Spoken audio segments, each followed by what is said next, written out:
Allah subhanahu wa ta'ala that we recite so frequently goes most prominently by the name Quran. The word Quran linguistically comes from one of two origins. The first is qarana, Quran, which means to collect, to combine. That is a book that is collected, a combination of verses. Another meaning of Quran comes from qara'a, which means to recite. And this is the more frequently cited meaning of Quran, something that is very often recited, the Quran. Something that only isn't recited once or twice or on one occasion or another occasion. It is something that we read in every given opportunity. With this linguistic definition of Quran in mind, what does Quran mean? Something that is recited frequently. We learn that the Quran is not something that I read on particular occasions. That when there is a janazah, I will recite the Quran. When there is a nikah, I will recite the Quran. But on any other circumstance, I will not recite the Quran because it's not convenient for me. Why? Because I kind of labor under the assumption that the Quran's recitation is something that is beyond me. It's something that doesn't fit in my schedule. However, as we have seen so far, the recitation of the Quran among many other actions are such that the month of Ramadan was a reflection of our potential. That during this month we learned that, you know what, I feel that I can't put time in my schedule for the Quran. I'm wrong. Why? Because I spent so many nights listening to the Quran in Taraweeh. I spent so many mornings reciting the Quran. I spent so much of the last 10 days reading the Quran that I taught myself that, you know what I assume to be the limit of my potential is wrong. Rather, I can spend so much more time reading the Quran.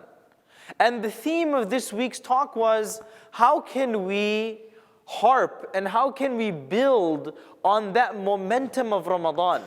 If I see myself completing an entire Quran in just 1 month, because I've sacrificed some extra time to read and recite the Quran, why can I not do the same thing once the month has come to an end?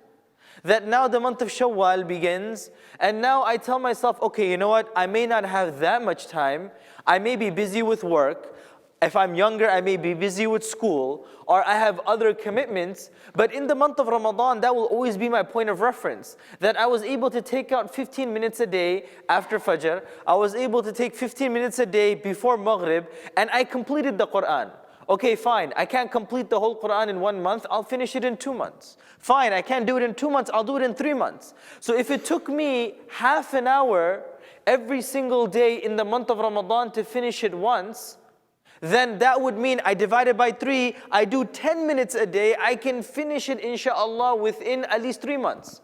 If it took me an entire hour a day, then let me break it down into half an hour and finish it in 2 months. Let me try to adjust my schedule and hopefully finish more so that this momentum of the month of Ramadan can still be in me. And that is the one lesson that we can take out from the month of Ramadan. You know, a very brief analogy. We hear from the ahadith that Nabi ﷺ says it is better to educate someone how to work than give them money. If a person is poor, Nabi ﷺ gives this person once. Then he gives this person a second time. And then on the third time he says, you know what, let me teach you something. And then he taught him how to get some merchandise, get some goods, sell it and make a profit and make a living out of that. One quality that we can take out of the month of Ramadan, okay, you know what, I can increase this, I can be a better person in that. But let us not look at specifics, let's develop a quality. What is the quality? That I realize my potential in the month of Ramadan, and now I learn this skill and I use this outside of the month of Ramadan. So the one thing that we can consider is reciting the Quran. That how can I read the Quran not only in the month of Ramadan, but build on that momentum and recite further throughout the rest of the year. May Allah subhanahu wa ta'ala give us the tawfiq and ability to read the Quran frequently. May Allah subhanahu wa ta'ala put us into the habit of Ramadan outside of the month of Ramadan. And may He bless us with the words of the Quran just like He did in the month of Ramadan outside of the month of Ramadan. Subhanallah wa bihamdih, subhanakallahumma wa bihamdik, ashhadu an la ilaha illa anta astaghfiruka wa atubu ilayk. Jazakumullahu khairan, wassalamu alaikum wa rahmatullahi wa barakatuh.